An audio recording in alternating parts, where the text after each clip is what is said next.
Olá, meu nome é Carlos Siqueira, seja muito bem-vindo e bem-vinda a este meu canal. Aqui nós falamos de literatura e tentamos falar sempre sobre escritores diferentes, de épocas, estilos, nacionalidades e gêneros diferentes. E hoje eu quero dar início aqui a uma tag que desde o ano passado eu venho aderindo de um canal do YouTube chamado Literapia e uns buquês de etc. de uma psicóloga formada em letras chamada Laura, que recomenda livros aos seus pacientes e espectadores do YouTube. E quem acompanha o nosso canal aqui sabe que conforme vão passando as estações do ano, ela, a Laura, a psicóloga formada em letras, vai sugerindo ideias de livros que tenham a ver com a estação do ano vigente. E no momento estamos no outono, já faz um tempo. E as três ideias que ela deu dessa vez foram: um, um livro que tivesse um alimento ou um fruto na capa ou no título, porque o outono é a estação da colheita. 2. Um livro que nós achamos que vamos colher algo interessante. E 3. Um livro que foi sorteado entre todos os que nós temos, porque às vezes nós colhemos frutos antes da hora. E às vezes essa colheita é boa, às vezes não, mas essa é a ideia, né? A colheita, os livros e a estação do ano, outono. Muito bem, eu já sorteei qual livro que eu vou ler entre todos os que tenho. E já estou lendo, estou na metade do livro. Depois, aliás, eu vou fazer um breve vídeo só mostrando os compartimentos aqui do meu quarto, onde estão os livros. Porque vocês veem aqui só essa estante, essa e um pedacinho desse móvel laranja que eu fiz junto com um amigo. Mas tem um outro ali do lado, tem outro ali. Uma hora, um dia, eu mostro. Muito bem, mas hoje eu venho aqui para fazer um vídeo sobre a primeira ideia. Um livro que tem um alimento na capa ou no título. E vocês já viram aí no nome do vídeo que trata-se de O Feijão e o Sonho, de Orígenes Lessa.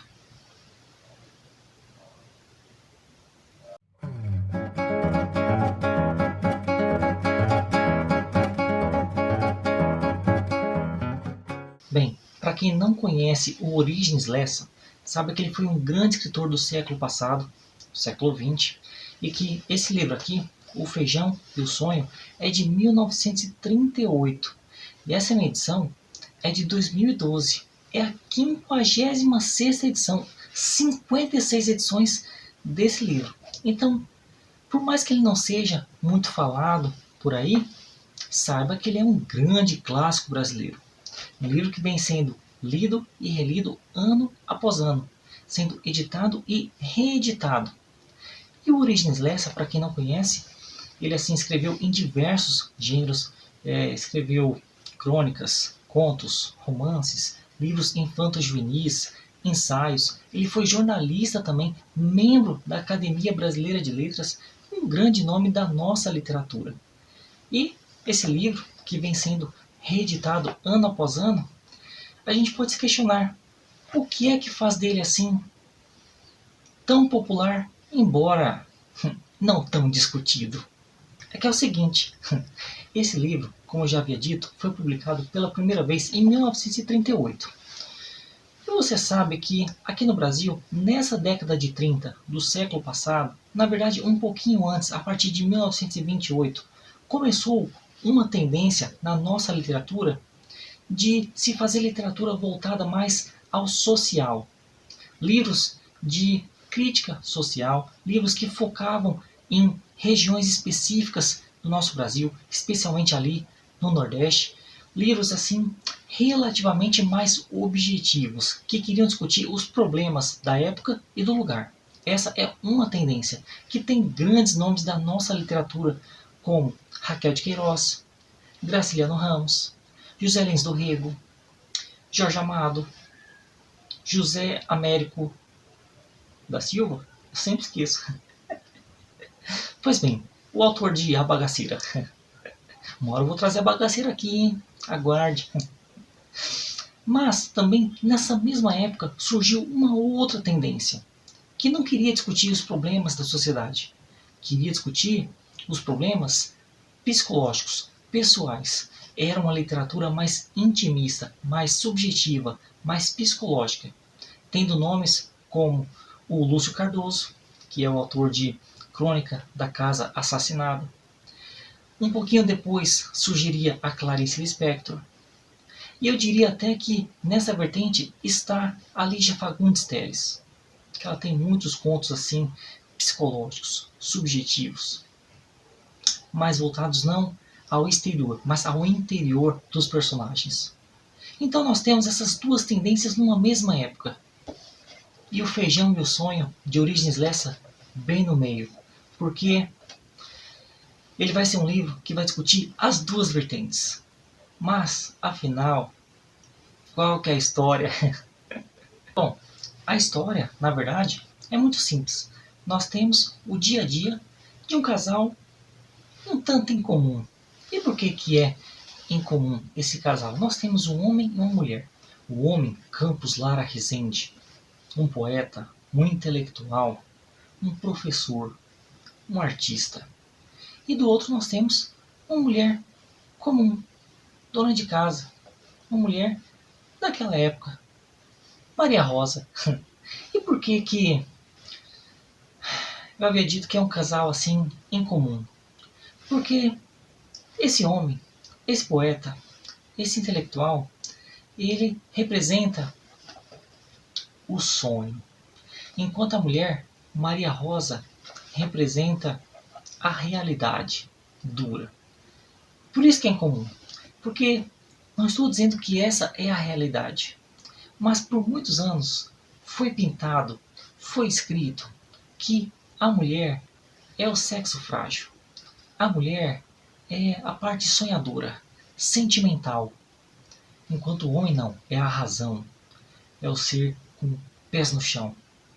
E aqui o Origens Lessa inverte essa lógica, ou essa ilógica. Ele coloca a mulher com os pés no chão. Inclusive, o nome dela é muito interessante. Maria Rosa.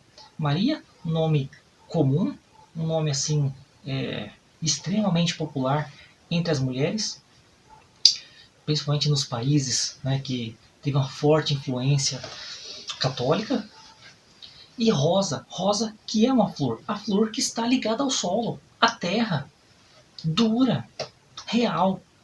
E do outro lado nós temos o Lara Rezende. Esqueci o primeiro nome dele. Esqueci, Campos Lara Rezende. Pois bem, então nós temos esse homem sonhador, esse homem que vive fugindo da realidade, esse homem que não vê a pobreza no seu próprio lar. E assim, é uma pobreza muito grande, gente. Assim, eles passam fome, eles não têm comida, e a família inteira só tem um copo de vidro. Uma tristeza, várias crianças. E assim, a mulher cuida da casa e o professor, que tem é ele aqui, ó. O professor, ele dá aulas particulares numa escolinha, mas assim, quase não vai aluno. E os poucos que vão, não pagam. Mas ele não está interessado nisso. Ele só quer ensinar. Quer dizer, não é nem que ele quer ensinar. Ele, assim, trata como hobby, porque na verdade o que ele tem como principal é a literatura. A sua literatura. Ele que tem renome nacional. Ele que é bem falado nos jornais. Ele que está sempre escrevendo, sempre lendo. Ele que é quase que alienado da vida real, verdadeira. Porque a família passando fome e ele, com pouco do dinheiro que ganha, compra livros, compra estatuetas que ele acha assim belíssimas, esteticamente, artisticamente, e assim, gasta todo o dinheiro com isso. E a mulher sempre reclamando com ele. E essa é a história. Nós temos esse embate entre esses dois lados. O lado objetivo, o lado da miséria, e o lado do sonho, o lado onírico, o lado poético. Meus amigos. E assim, uma característica do Origens Lessa é a naturalidade dos diálogos. São palavras simples, que são assim muito verossímeis e reais e contundentes, às vezes até poéticas. Eu separei alguns trechos para ler aqui e vocês vão perceber. Mas essa é a história mais ou menos. E esse embate entre esses dois seres que representam dois lados da mesma moeda, que é a vida. Para. Eu acabei de falar que o nome do protagonista é Campos Lara Rezende, mas isso não é verdade.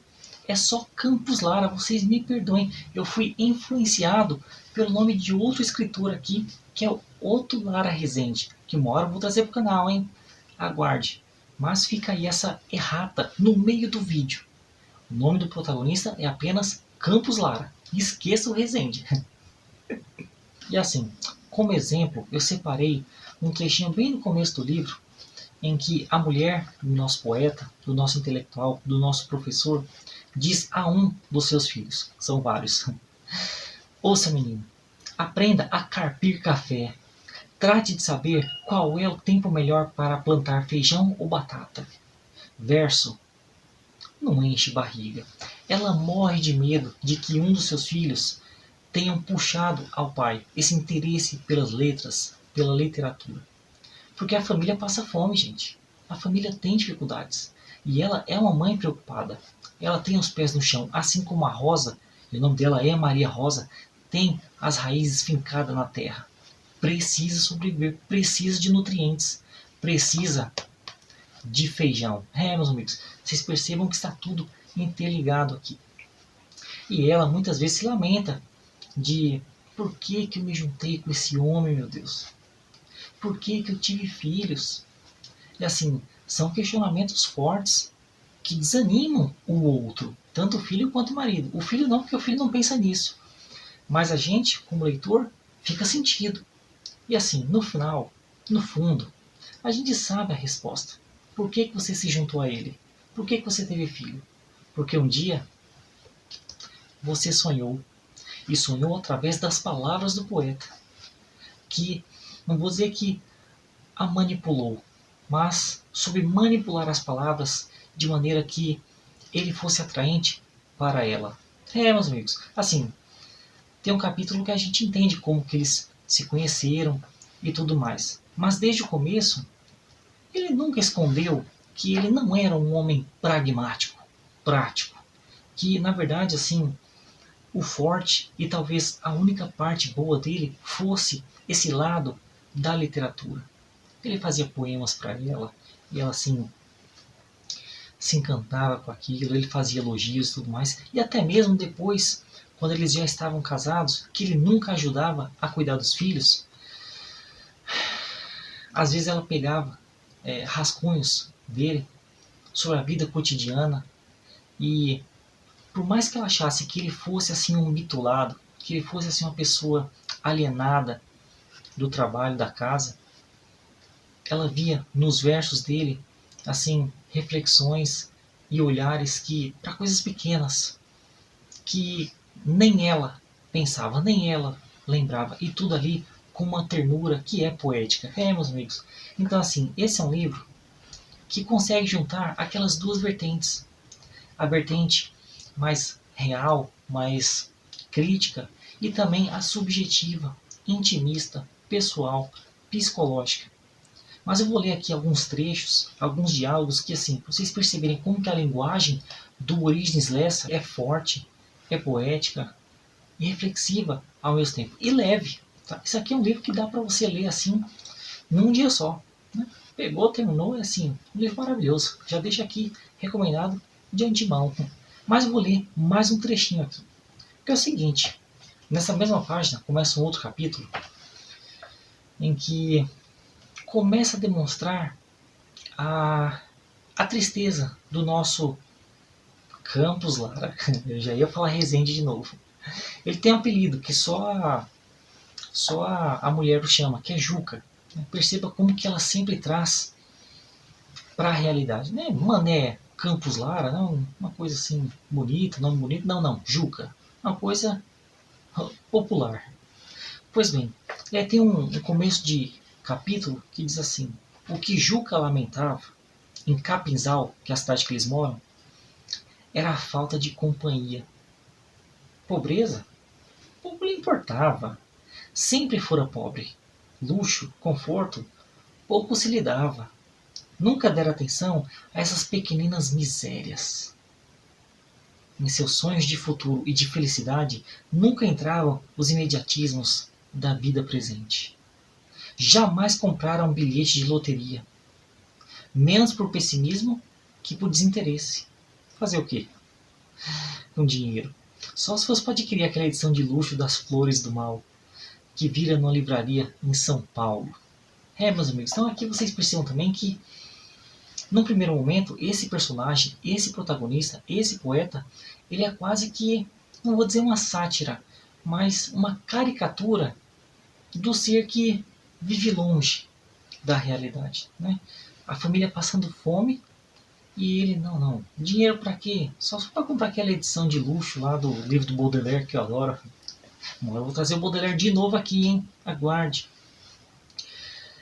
E assim, o livro vai se construindo e tem momentos assim de embates formidáveis, não apenas entre o casal, mas entre o próprio poeta, que eu falei que ele era chamado de Juca pela mulher, mas ele é chamado de poeta pelas outras pessoas. E algumas pessoas o chamam de poeta assim de maneira pejorativa, meus amigos, como se ele fosse assim um cara meio doido, né? Ele sai andando às vezes pela cidade para ficar observando a lua, as árvores, sem falar com ninguém.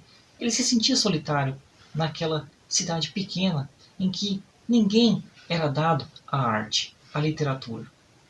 Inclusive, ele assim faz vários dissabores entre os outros cidadãos. Eu vou ler um trecho agora, entre um diálogo não, entre a falta de diálogo entre ele e um outro camarada. É que assim, você sabe que em qualquer lugar sempre tem aquelas pessoas que fingem ser entendidas de algo, mas que na verdade não são. E nessa cidade, Capinzal, uma cidade pequena do interior, que na verdade serve como reflexo de um Brasil maior, um Brasil ignorante, um Brasil que não entende, não valoriza a arte, não é diferente. Então, ele conhece algumas pessoas aqui que fingem que leem literatura, mas na verdade não leem. E aí um dia ele perguntou para um camarada se ele já tinha lido Oscar Wilde, né, grande escritor irlandês, autor de O Retrato de Dorian Gray. Uma hora eu vou trazer esse livro aqui, hein? Aguarde. Ele também escreveu peças de teatro, poemas, um grande nome. E o camarada só diz assim: ah, o tal do indecente, não é? O tal que dormia com o homem. Eu não sei. Não leio essa gente. E esse camarada não suportava Machado de Assis. Dizem que é um mulatinho, se não me engano. Olha, eu vou ser franco. Negro não vai comigo. Eu até hoje acho que a maior besteira da Princesa Isabel foi assinar a Lei Áurea. Negro é pro Guatambu e pro bacalhau. Não é para escrever livro. Isso é até desaforo. Não sabe o que é Guatambu? Vai procurar no dicionário. Não precisa não, vou falar para você. Guatambu é madeira, ó. Porrete. Pois bem, então vocês percebem aqui que, por mais que estejamos numa cidade pequena, na verdade, ela é um micro de um macro que é o Brasil. O Brasil que é preconceituoso, livro de 1938. Um Brasil que não valoriza o maior escritor seu, porque era negro, um mulatinho. Machado de Assis, grande nome, maior nome da nossa literatura. Uma hora eu vou trazer o Machado aqui, hein? Aguarde, na verdade já tem um vídeo sobre ele, o conto Pai contra Mãe, mas eu vou trazer aqui romances. Aguarde, aguarde. Então vocês percebem, como que, na verdade, esse livro, ele fala sobre os dois lados, aquelas duas correntes da literatura. Veja aqui o lado crítico. Por mais que soe leve. Aliás, esse livro, assim, tem gente que interpreta como um livro infanto-juvenil, mas não é. Assim, é uma literatura muito fácil, mas nem por isso infanto-juvenil. Inclusive, nem toda literatura infanto-juvenil também é fácil. Inclusive, essas representações, esse aqui é o nosso poeta, esse aqui é o camarada. Veja como ele ficou pistola. Ficou pistola quando o camarada falou mal do Oscar Wilde porque ele era homossexual. Do Machadão porque ele era negro. Meus amigos. Bom, mas agora eu vou ler um diálogo que vou até separar em outro take aqui, porque é um diálogo longo, mas crítico, pungente e reflexivo. Não, vou começar a ler nesse take mesmo que eu tô vendo ali, dá pra ler um pouquinho. Né? Bom, tem uma hora que o nosso poeta está conversando com a própria mulher.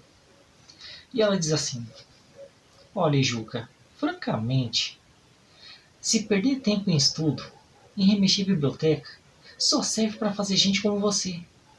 Eu prefiro que os meus filhos cresçam bem burros, mas que prestem pelo menos para trabalhar no armazém, para vender amendoim ou pipoca, contanto que ganhem o suficiente para viver. Antes um burro bem alimentado que um poeta com fome. Deus me livre de ver um dia Joãozinho passando as vergonhas que você tem passado. Mas não é vergonha. Ah, não é vergonha? É porque você não tem. Então isso é a vida que se viva? Devendo a todo mundo, sendo expulso de casa por falta de pagamento, passando toda sorte de humilhações, desmoralizado em toda parte? Ouça bem, se algum dia eu descobrir você querendo estragar o Joãozinho, que é o filho deles. Felizmente ele ainda é muito criança e não entende dessas coisas. Eu digo com toda a franqueza. Eu pego a criançada e saio de casa. Prefiro viver de esmola. Prefiro ver o meu filho trabalhando no açougue ou como entregador de farmácia, mas que saia um homem. Deus me livre de ter mais um poeta em casa. Bom, o trecho continua, vou ler mais um capítulo, mas é interessante ela colocar que quem trabalha de verdade é homem. Né? Quem trabalha com literatura não é. Quem é intelectual não é. Que reforça aquela visão que eu tinha mencionado lá no começo do vídeo, né? De que por muitos anos, centenas de anos, as mulheres foram vistas como o sexo frágil, o lado sonhador, o lado subjetivo, enquanto o homem é o da caça, é o do trabalho, é o que sustenta. Né? E aqui a mulher reproduz esse pensamento. Prefiro que ele seja burro, mas que seja homem, não seja como você. Meus amigos. Eu lembrei de uma coisa agora, quando eu estava no curso de letras, que uma vez eu e meu grupo fomos dar uma aula em outra escola, o Américo Brasiliense, lá de Santo André. E aí, a gente levou um conto do Miyakoto, já fiz vídeo sobre o Miyakoto, vou deixar o link aqui no card, sobre um conto dele chamado Menino que Escrevia Versos. E aí, o pai do menino fala, pô, meu filho, se não escrever versos, isso é coisa de menina, não é? E aí a gente foi e fez uma pergunta para os alunos responderem, alunos do ensino médio. Bom, se por muitos anos a mulher não teve a liberdade, a possibilidade de escrever, quem escreviam eram os homens, inclusive às vezes se passando por mulheres, né, como personagens femininas, por que a literatura por muitos anos foi vista como coisa de mulherzinha? Fica aí a reflexão. Perguntamos para eles, pergunto para você também. Meus amigos, deixa aqui nos comentários. Pois bem, dando continuidade aqui, porque o diálogo é longo, mas é ágil, veloz e reflexivo dos dois lados. A conversa continua e o homem tenta se defender. Mas você acha que poeta é humilhação? É vergonha? E ela responde, eu não sei. Pode ser coisa muito bonita, mas eu nunca ouvi falar de ninguém que conseguisse ganhar dinheiro, sustentar a família com versos. Foi sempre assim todos os tempos. Até o Camões. Você não disse que morreu de fome? Que vivia de esmola? Ah, mas isso é um caso excepcional. E mesmo que morresse na miséria, não fez ele os Lusíadas? Não ganhou um nome imortal? Não viverá ainda daqui a 1000, a 2000 anos, a 100.000? E quem foi que ficou dos homens ricos do seu tempo? Dos nobres, dos fidalgos, dos negociantes? Quem é que se lembra deles? Sabe-se que Camões pediu esmola.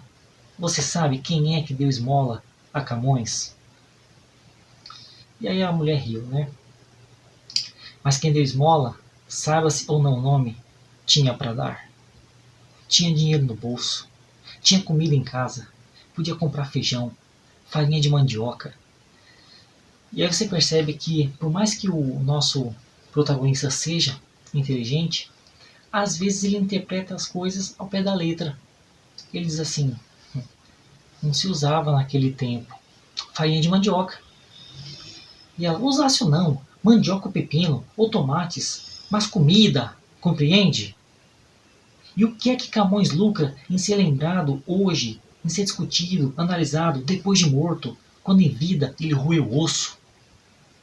Você pensa que ele levou alguma vantagem com aquela conferência que você fez na Escola Normal de São Paulo? Garanto que ele preferiria, em vida, um bom pão com manteiga. Você prefere passar uma semana sem comer, mas ter os seus livros daqui a 1000 anos analisados nas escolas? Não, analisados na escola nunca. Mas lidos, mas amados, sem dúvida. E o diálogo continua, né? Que ela fala, olha, é por isso que você não dá em coisa nenhuma. E é por isso que no primeiro dia que o Joãozinho, o filhinho deles, né, aparecer com um soneto, ele entra numa surra que você nem pode fazer ideia. E não é só fome, meu caro, é peso. Poesia dá peso. E peso aqui é tido como um sinônimo de azar, tá? De má sorte. Aí ele, ô Rosinha, ela não dá peso? Tudo quanto é escritor que eu conheço é pé rapado. Nunca vi gente mais azarada. Pela sua conversa mesmo a gente pode fazer ideia. Tudo morrendo tuberculoso. Álvares de Azevedo, Castro Alves, Casimiro de Abreu, o tal Leopardi, uns aleijados, outros epiléticos, uma cambada sem jeito, dá até medo na gente. O tal Dante andava na cadeia, sendo expulso da cidade em que morava. Esse do Dom Quixote diz que andava sempre no chilindró ou passando fome. O tal de Verlaine era bêbado. Você viu como acabou o Oscar Wilde. Os tais russos andam sempre no pau. O B. Lopes está no hospício. O tal filósofo alemão também. Aquele poeta grego era cego. O inglês era capenga. O Byron deve ser. E tinha um outro que era corcunda. O Pope? Eu sei lá se era Pope, se que era corcunda. Não sei que romancista francês vivia cheio de dívidas, passando vexame. Aquela turma de São Paulo você conhece bem. Uns leguelhés, uns bêbados, uns desocupados, uns mulatinhos muito sujos, nem tomam banho. E o marido riu.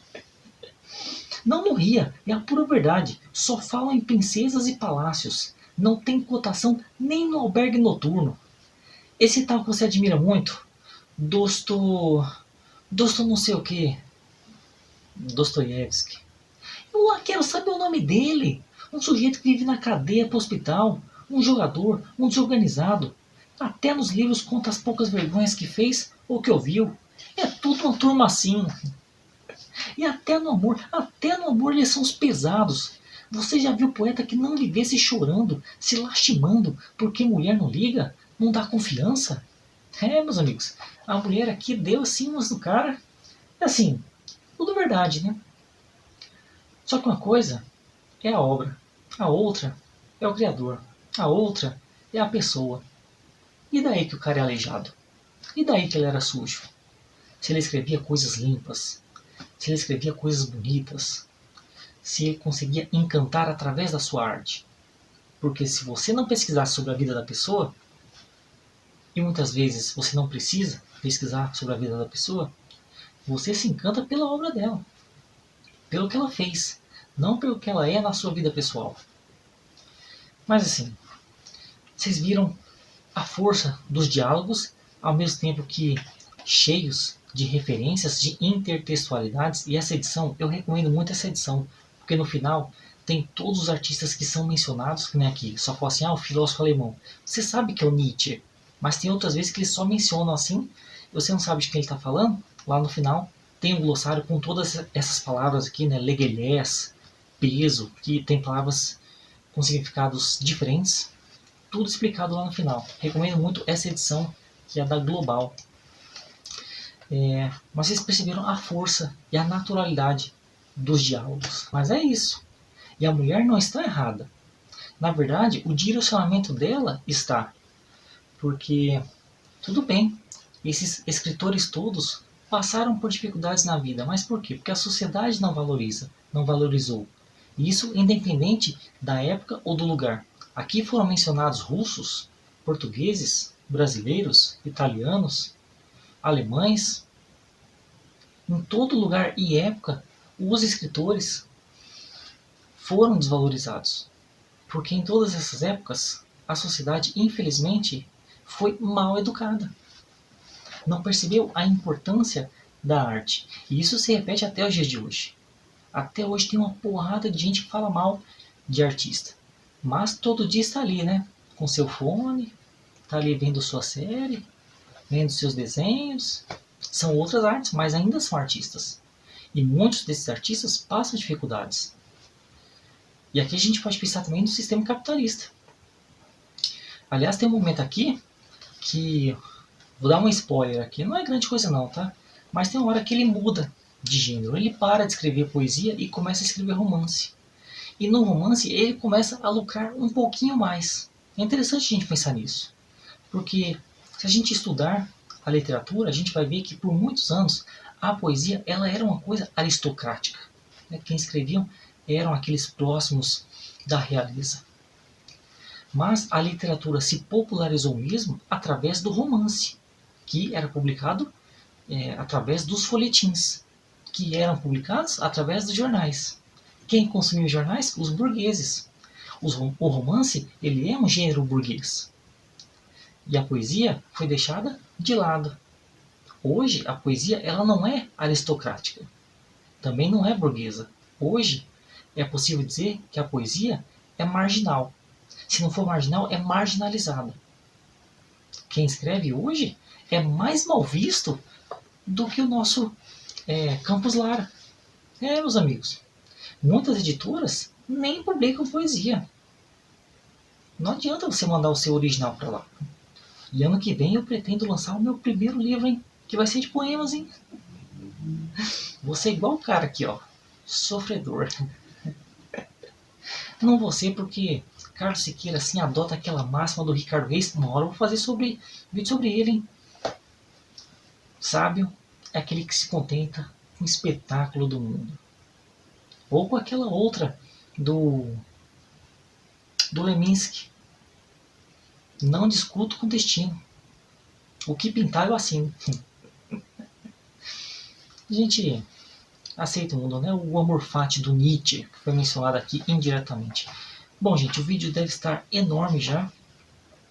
Eu até queria ler outros trechos aqui, mas não vou não. Mas assim, vocês percebem que os dois lados da história estão certos. Né? Que não adianta viver só de sonho. Mas que também só o feijão não sustenta uma vida. É preciso sonhar. E é sonhando que a gente vai atrás do feijão. E é comendo feijão que a gente consegue dormir tranquilamente para sonhar e viver outro dia. Bom, belíssimo livro. Tá? Adorei, assim, grande recomendação que eu deixo. Essa edição é muito boa, gente. Essa edição, assim, tem fotinhas do outro não. Confundi de novo. O Origins Lessa. Lembrei do outro Lara Rezende porque o nome do personagem aqui é Campos Lara. Várias fotinhas. Muitas fotinhas. Referências a todos os escritores mencionados. Glossário de todas as palavras assim incomuns ou que têm significados diferentes do que estamos acostumados. Eu poderia ler vários outros trechos desse livro aqui, mas não vou ler. E não vou falar como é que termina também, tá? Tem um final assim reflexivo, que deixa a gente pensativo. Não vou dizer como é que é, mas fica aí a minha indicação. O Feijão e o Sonho, primeiro livro da corrente lá sobre o outono. Um livro que tenha um alimento ou um fruto no título ou na capa. No caso aqui foi o título. O Feijão e o Sonho, grande clássico de Origens Lessa, grande escritor brasileiro. Vou deixar o livro aqui. Essa foi a indicação de hoje. Espero que tenham gostado. Se você gostou do vídeo, curta, comente, compartilhe, se inscreva no canal. Essas coisas todas que você está acostumado a fazer. Muito obrigado e até a próxima. Não, mas esse trecho aqui me lembra quando eu era pequeno, minha mãe brigando comigo. Na verdade não lembra nada disso, né? Que eu sempre fui assim uma criança exemplar. Mas lembra pessoas que eu vi acontecendo coisas parecidas, viu? O trecho diz assim, logo na primeira página. Largue esse copo, Joãozinho. Largue já. Largue que eu estou dizendo, hein? Menino, ponha já o copo na mesa. Olha o que eu estou dizendo. E o pequeno continuava a negaciar o corpo, o copo muito sujo, uma das mãos mergulhada na água. Não molhe o chão, criatura. A gente vive feito uma burra, tentando limpar a casa. Vem um coisinha desses e porcalhar tudo. Você apanha, Joãozinho. Traga o copo aqui. Eu queria beber água. Não quer beber coisa nenhuma. Você quer chinelo. Venha cá. Não, mas você notou que a minha voz está ruim? Você sabe por quê? É porque ontem foi dia 19 de maio, meu aniversário. Fiz 29 anos, meus amigos. E aí eu saí com alguns amigos meus e assim, a única mesa disponível no lugar era do lado do cantor. Mau barulho para falar com a pessoa que estava do lado. Eu tinha de gritar. Meus amigos, então a minha voz está assim muito ruim. Você perdoe, viu? E só uma curiosidade, você sabe quem fazia aniversário 19 de maio? Grande escritor português, amigo pessoal de Fernando Pessoa, um cara que infelizmente se suicidou. Ele mesmo, Mário de Sá Carneiro. Uma hora eu vou fazer vídeo sobre ele, hein? Aguardem ele ali, ó, dessa turminha. Ele, Fernando Pessoa, José Régio, Florbela Espanca, tudo ali, ó, ó.